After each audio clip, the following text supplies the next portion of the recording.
Hello everyone and welcome to the Dawnless Days mod for Total War Attila. This is the long-awaited Lord of the Rings mod, and it overhauls the entire Attila game pretty much from the ground up and changes everything into the Lord of the Rings that we know and love. It has been in development for over 10 years, I think, so it's been some time, and the team have made incredible progress. They've put an awful lot of time and effort into this, and it really shows. So yesterday, or the Friday, marked the release of the official campaigns. There are 9 to choose from at the start, and they are Dale, Rohan, Gondor, Elves of the Wooden Realm, or Thranduil's Halls, whichever one, Dwarves of Erebor, Mordor and Isengard, Harad, and the Easterlings.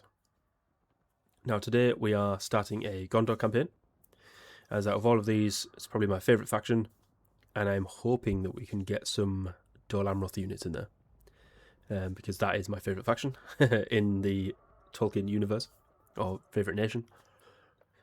And I've also got a poll ongoing, and at the minute, I think when I last checked, Dale was winning, so I'm going to start another campaign as well to sort of run alongside this, because as many of us, I've been wanting to play this for a long time, and now that it's finally out, I would like to try and tackle all of the factions really, whether that's through a YouTube playthrough or not.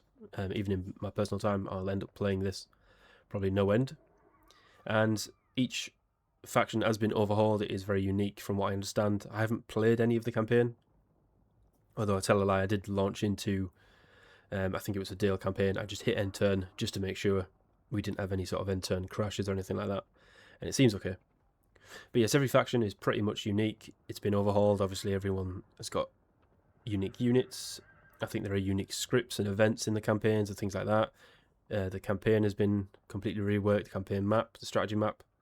I think there are unique battle maps as well. Don't quote me on that. And obviously, there is a lot of things that will be changed. Things will be added, removed, I'm sure, as time goes on. So this is the essentially beta launch of the campaign. So, enough waffling. We are playing as Gondor. Denethor is our faction leader.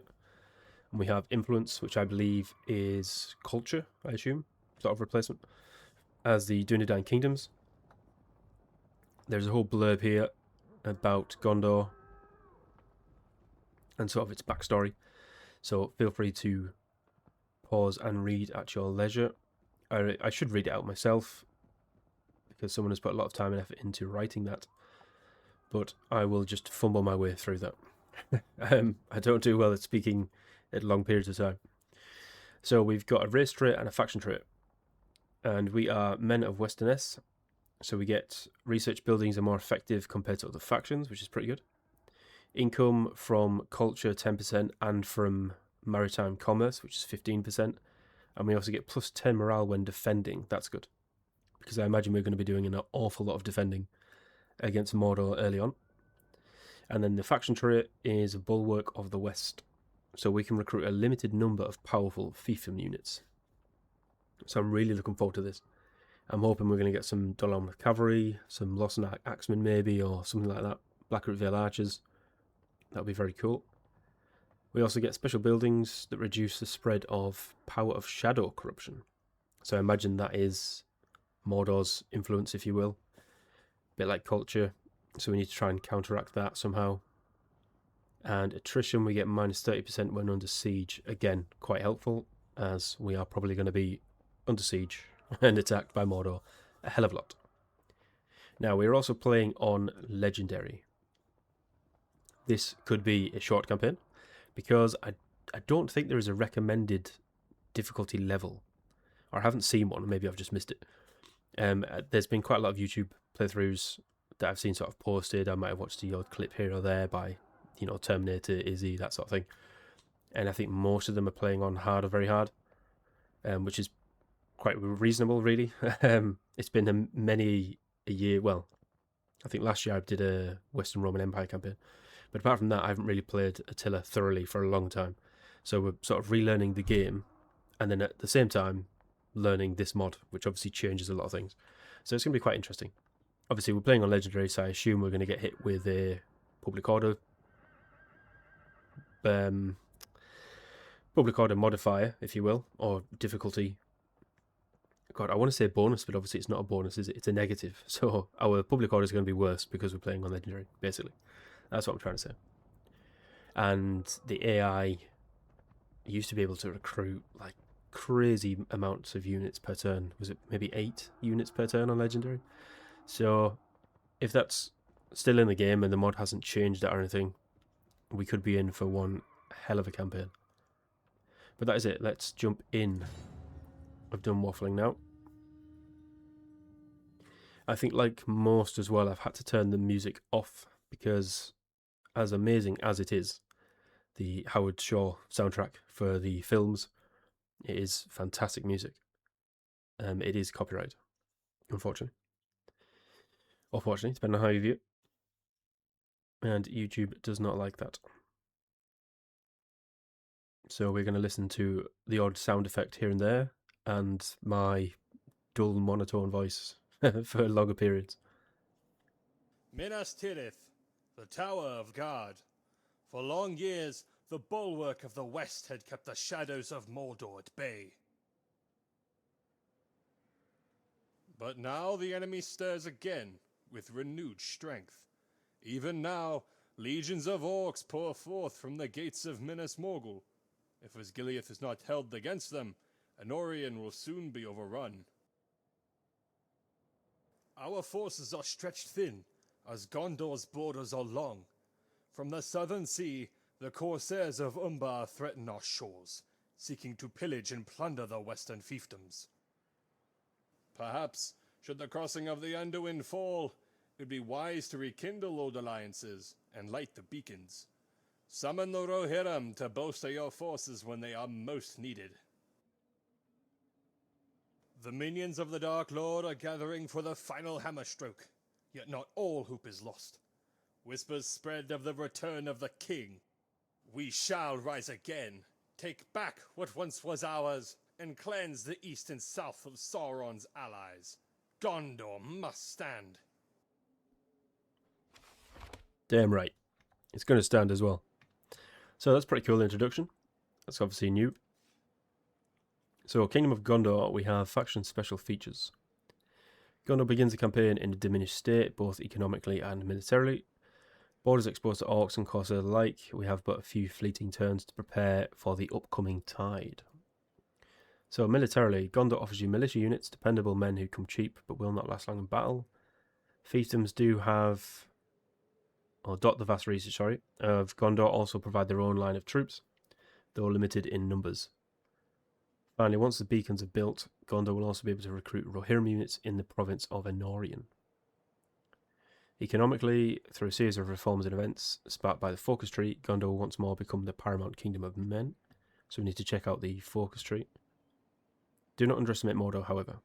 They will come at you, sowing doubts between your people, construct cultural buildings to repel the influence and of the power of the shadow, leeching from Mordor cities, shield your people and your allies from Sauron's corruption. And the crownless shall again be king. Gondor may gain access to Aragorn as faction leader through the Return of the King mechanic. A series of events will shape his traits, potentially crowning him as the new king of Gondor upon the event chain's completion. Very nice. And mission issued War of the Ring. Oh, that's quite a lot there. Oh, there's quite a lot of information here. Okay, so stirring in the east. Members of the Free People stand together. To achieve this, we must ensure that our land is safe from shadow. Welcome to Dawnless Days campaign. This is the Stronghold mechanic, the overall feature that will accompany you throughout the War of the Ring. To win the campaign, you will have to conquer and hold settlements from the evil-aligned factions based on a list that is specific to your faction. Each of them will grant you dominance points. Dominant points. Sorry, can't read. While there are other ways to gain dominance, these will ultimately be the measured through which your campaign is won. Have fun and good luck. So, cleanse the following provinces from corruption by ensuring good influence is above 50%. Mordor Heartlands, Ithilien, Moria, Misty Mountains, Angmar Mountains, Southern Woodlands, Gap of Rohan, Runic Plains, Harad Waste, and Umbar Coasts. Wow. That is quite a wide-spreading list of settlements there. I wonder, does it just mean us, or is it good influence? So I assume that is a mixture of, say, us, Rohan, Dale, elves, or dwarves, whatever. I would imagine. Otherwise, that is going to take a hell of a long time to conquer all that. So we need to reach the level of Dominance 10, and then we get the Will of the West Triumph. Okay. Very cool. So, we are Gondor. We have quite a large starting domain, as you can see. The campaign map does look very nice. They've added a lot of stuff. And we can see Amon. Is that Amon Hen? And the is it the Falls of Rauros? Maybe, and that is I want to say the Gates of Argonath. I could be wrong. I'm trying to show off my limited Lord of the Rings knowledge here, and it's probably not going to work. So Rohan as well is quite vast. They have a lot of settlements. Then Isengard. We've got, who's this? We've got the Dunlending tribes, Southern Enedwaith, the Druidine. So there's quite a lot. We've got a couple of armies as well, which we'll go through. We've got the Corsairs to the south, we're at war with. And then Horondor, which is another minor faction, just sort of southeast. So, as I say, there are 9 playable factions, but there are quite a few other minor factions in the game as well, as we've just seen. We've obviously got Mordor to our east. Then further northeast, oh, that is just a barren wasteland, isn't it? Obviously, we'll have Harad up there. We'll have, not Harad, sorry, Easterlings, Dale, the Elves. Dol Guldur is in it, I assume. There's Lothlorien. Yeah, there's going to be quite a lot happening up there, I think. And then far south, we'll have Harad as well. So we're going to have quite a bit. But looking at it, it's quite fortunate because we don't actually border Mordor. If you look, there's 2 settlements here. So we've got Caras Ithalant and Emin Arnon, which are desolate. So that's actually stopping us from bordering Mordor, which is quite nice. So I'm hoping the sort of that spread of influence or culture is something that spreads to neighbouring provinces, maybe. We'll find out more as we get into the campaign. But straight away, I'm thinking Caer Andros and Osgiliath are our 2 main defensive points against Mordor. And from the intro, it looks like they only start with 3 armies. So they've got someone in Minas Morgul, an army just behind it, in between Cirith Ungol and Minas Morgul, and then someone in Barad-dûr. So I think the main point where they're going to attack a lot is going to be Osgiliath. So starting armies, we've got Boromir with 2 spearmen, a bowman, and a swordsman. And then we have Faramir in Caer Andros. He's got Thilian Rangers and some Anorian patrollers. Faramir's unit is also an Athelian Ranger unit, so that's good. I imagine they're tier 4, so they're going to be pretty bloody good archers, I'd imagine. And Boromir comes with Osgiliath veterans, also tier 4 unit. So very nice. So I'm thinking we stick Boromir in Osgiliath. Yeah, there we go. Who's this? So we've got Othrod. Othrod in Minas Morgul. And then Faramir, are you actually in Caer Andros there? Yes, you are. It just looks like you're standing outside it. So I think the first thing we want to do... Oh, what's this? Caer Andros. Oh, that's cool. So if you click on a settlement, it gives you a little... like a few details about it or its history.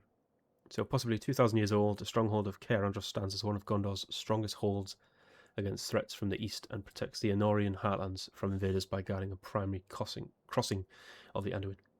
See, I told you I couldn't talk. It's a good thing I didn't read that full faction introduction. So I'm thinking Caer Andros and Osgiliath, we want to build some sort of outpost. Osgiliath standing on both sides of the Anduin. Osgiliath was the old capital of Gondor, desecrated and destroyed by the forces of Mordor. It no longer holds the glory that it once had, while still guarding one of the 2 crossings into the kingdom. That's very nice. Nice little touch there. And as we can see, there's a lot of unique buildings. Beacons of Minas Tirith, here we go. It's in a state of disrepair. So just so we can recruit scouts of Rohan already, it's going to cost 9,000 gold to upgrade. Bloody hell. So can we actually recruit scouts? No. This unit is only available during the Beacons of Gondor recruitment event. Ah. How do we get that event?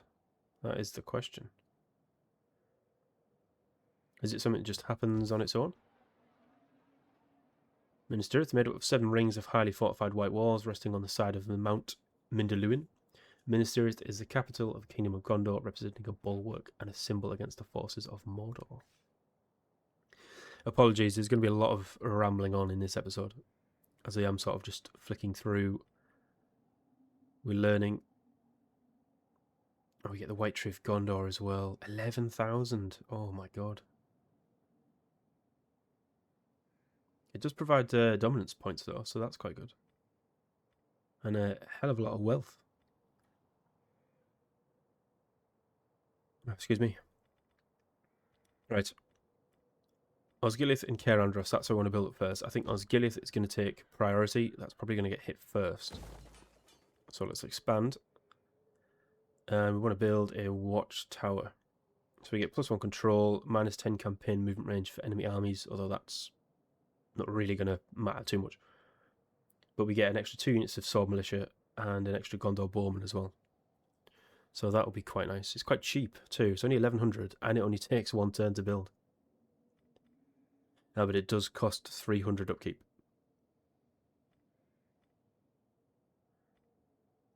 We also need to bear in mind our food as well. That's something from the Attila days. If you go into negative food, you had a whole heap of problems. Right, let's get the watchtower. We definitely want that. I think as well, while we've got the money, let's try and recruit a couple of units. So we've got Athelian Rangers and some cavalry already.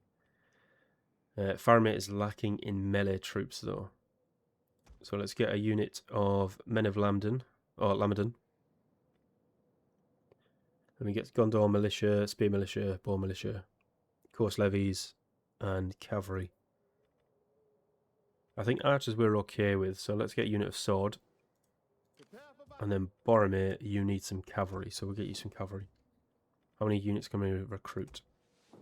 Only 3, okay. Right, that's a start. Now let's move further west. We've got Imloth Melui. We've got Athradern, Pelagia Linhir, Minas Alfranath. I'm probably butchering these. Londra Rovalis, Dol Amroth, Tarnost, Ethring, Kelembel, Mornemar, Londgalen, Carfaroth, and Anulond. A lot of settlements. And our final army, we have... Oh, Imrahil. Please tell me you've got Swan Knights. Yes, he has. Knights of the Silver Swan. Tier 4, very heavy shock cavalry. And he comes with Prince's Sergeants as well. Tier 2, heavy spear cavalry. They do cost quite a lot though. I'll be honest. That is a huge amount of money. But it's Imrahil. We're definitely going to use him. So obviously we've got Mordor to the east. And then we've got Conserves to the south. The trouble is we don't really know where they're going to strike. I'm not sure what the mod has done to the AI. You'd think they'd probably strike the closest settlement, which would be Lond Rovalis. But I mean, they could easily sail and attack any of the coastal settlements, really. So it doesn't really fill me with confidence. Let's move him up. And we'll start recruiting a few units as well. The other thing we're going to have to worry about, we'll get 2 militia and a bowman, is public order or control. So we get -6 for difficulty level. So straight off the bat, we're losing 6 just because of the difficulty we're playing on. And that is pretty much across the board. So that is going to be an issue. Right. We've recruited them, we've sorted that out. Let's have a look then, see what we've got. We've got Lebanon, Middle Gondor, Lamadon, and Western Gondor. Okay. I think this is Lamadon and like Central or Middle Gondor is probably our safest settlements. They don't border like any other territory apart from our own, so we would probably want to build these up as much as we can. We want to build sort of outposts and recruitment places in Anorian. Obviously, that's where most of the fighting is going to happen. And then we'll just need to keep Imrahil topped up with some units to try and repel any attacks from Corsairs or Rebels, which I think we're going to have some of.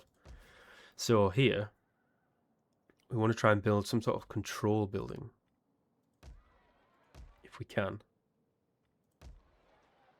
So Eric, we can get another one as well. They don't have any food, so let's do that. Let's get fields up, and then we'll also do in Kalembel. Oh, they can get an old growth forest. That's a unique building. Provides resource, construction cost. Not terrible. I think we will get that at some point. But right now we're looking for control. Or an increase to our control. So we can get a monument. That gives control, but only up to 1 bonus from the presence of Dunedain culture. And we're already at 100%. So we're going to get an extra 1, which doesn't really seem like that's worth it, to be honest.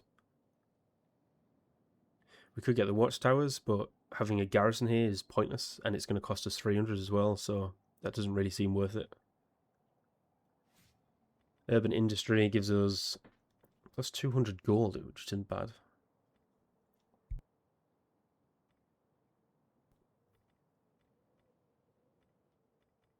But then we're losing food or growth.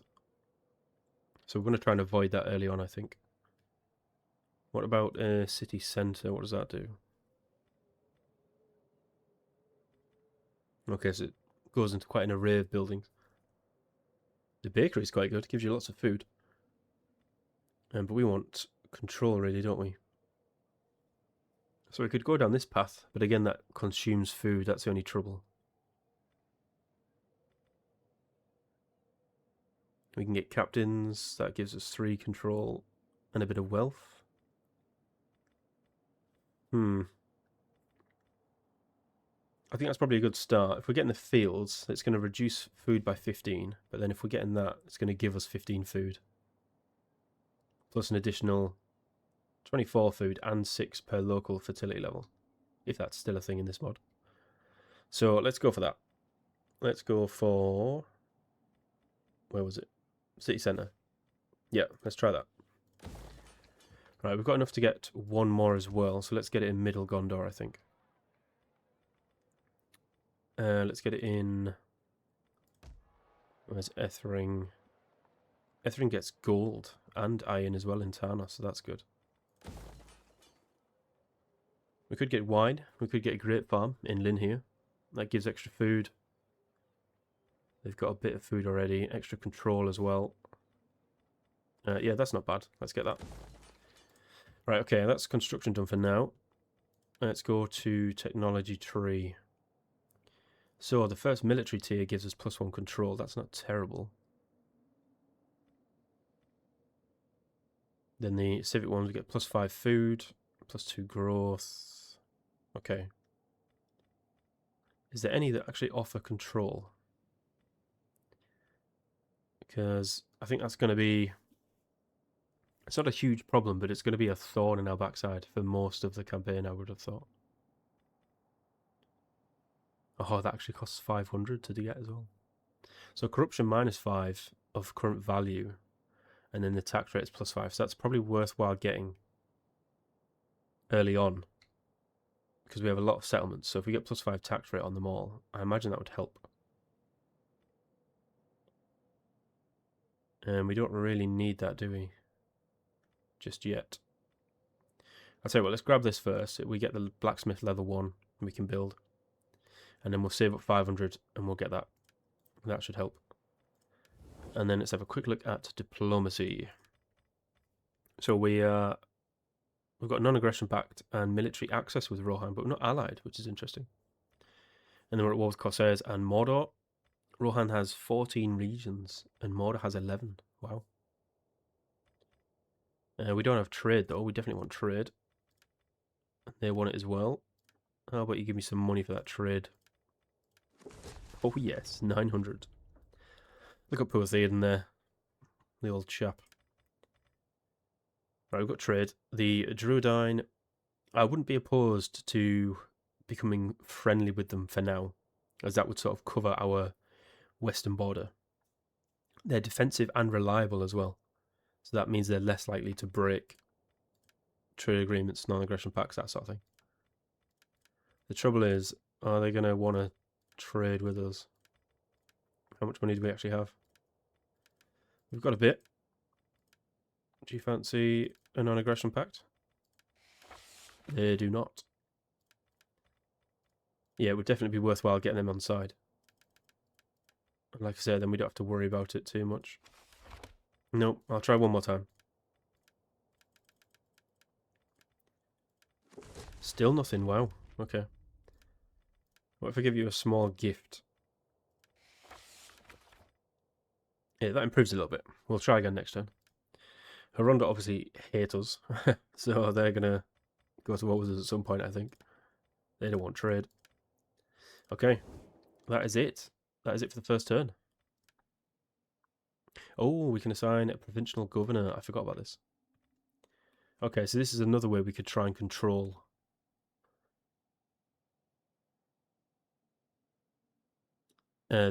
Control the control, for lack of a better word. Control the public order. So, Denethor, we're not going to use you as a general, I would have thought. But I imagine you make for a good governor.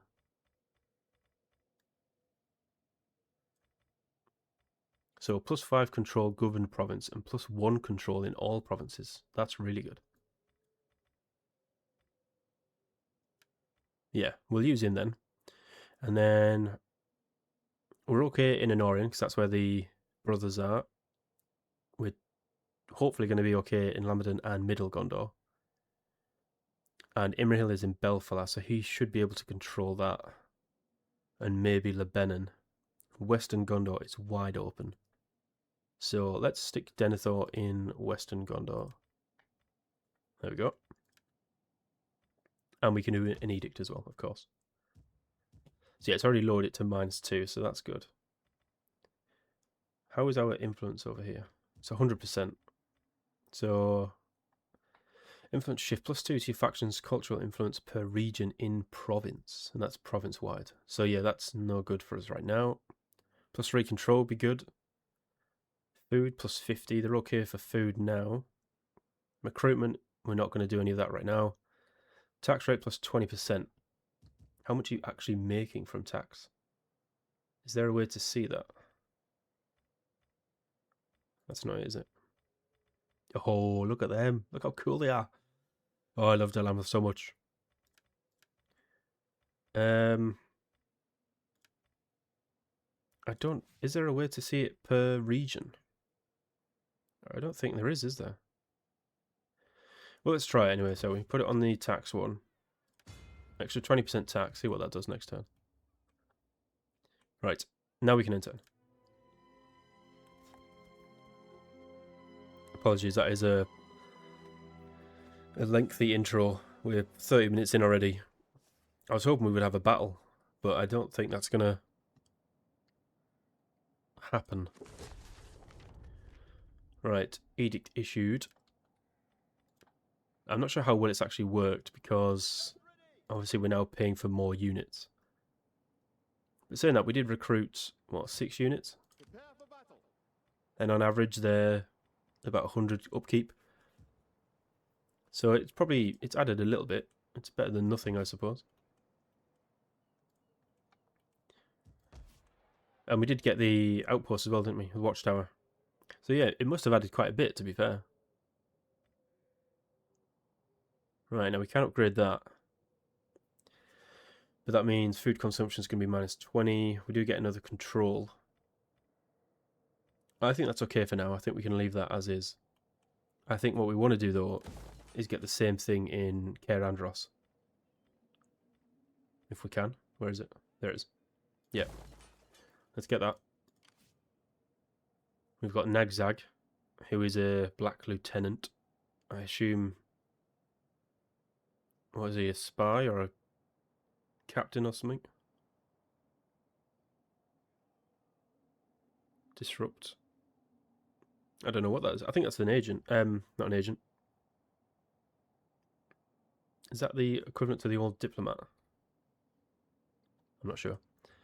Let's see what he does. Hopefully he doesn't kill Faramir in the end of the second turn. Right, you could do some more bowmen, so let's recruit some of them. We'll give you a unit of axemen as well. And you get a unit of spearmen, so we're covered. I think, what's the old thing in the old Total War games? You have sort of spears, axes, swords. And swords beat shields, axes beat swords. Is that right? There was a way in those three sort of, every one sort of counteracted another. And obviously spears are good against cavalry, but I need to try and remember that.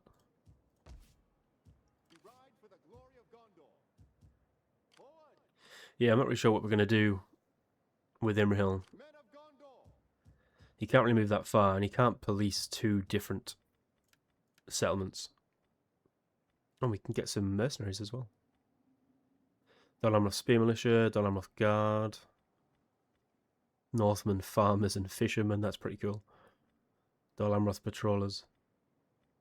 Okay. Well, let's just stick to getting... Oh, we can only get one, can we? I'll get some more archers then. Yeah, I can see our income dwindling away very quickly. Druidane. Do you want trade? No, I never understand why they don't want trade. Like, it's mutually beneficial. Why would you not want it?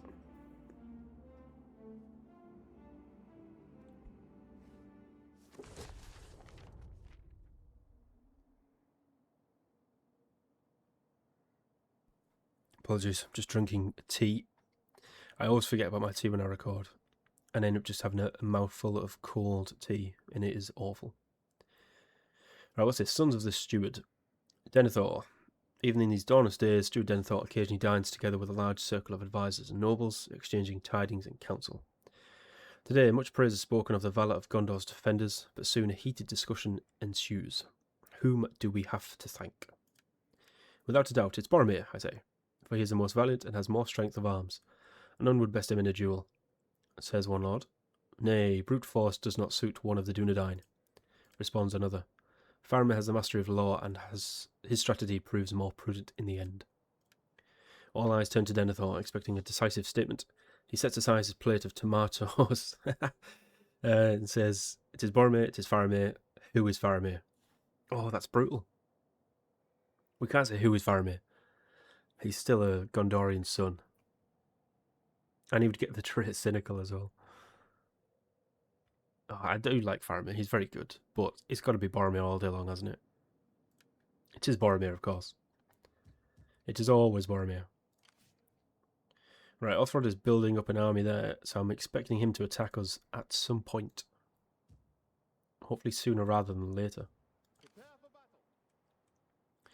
Corsairs are not moving forward just yet, which is good. Public order is definitely going to be an issue. I can see it growing rapidly. And we really don't have a counter for it. Right, I tell you what, we're going to change that to the control. So that should sort out Western Gondor. We need an army around Middle Gondor, Lamadon area. To try and police the public order, I think. But we just don't have the money. Right, let's push over to Lynn here. And you can recruit better units now. And that is because Lynn here has got a recruitment camp. Okay, that's nice. Let's get a unit of axemen for you as well. I'll tell you what, you take both, why not? You're the leader of Dol Amroth. Well, in this game anyway. Let's take some swordsmen too. So you might as well lead the fiefdom units. Now they've got, what, 7 in each. We can't recruit any more. I think that's going to be it. Have we discovered any other nation at this point? Nope. Druidine, do you want trade? You do not. What about non-aggression? Nope. Do you fancy going to war with Mordor? No? The Corsairs? No? Okay. It's worth a shot. Right, oh god. Right, it's quite a large army. Favourite son? 'Tis Boromir, of course, responds Denethor. Gondor's finest, my firstborn. This year he vanquished the enemy at Osgiliath almost single-handedly. Here is a captain with the courage to do his lord's will. The steward's words are well received by his councillors, for indeed most of them value Boromir's strength and drink to his victories. And he gains a trait, Favourite Son. What does that give you? Favourite Son, +3 morale for commanded unit, +1 command, and +1 personal influence. That's pretty good. Right, so as you can see there, Othrod's army has just literally jumped up. I think they had, was it 8 units last turn? And it's now just jumped up to 16, which is ridiculous. And there's Gothmog there as well with his army, who's got 4 units in it. Let's see how many he recruits in one turn. I think Boromir's impending doom is upon us. So let's get another unit of... Oh, if I get cavalry, can I get... Right, let's get 2 more militia then. Oh, we're not doing any focuses, are we? Oh, I did want that as well. I need to spend it on units, I think, so we're going to have to wait for that. Campaign line of sight, recruitment cost for infantry units, morale. I think morale is good. Morale is always good. Let's grab that. Okay, here we go. This is our first battle.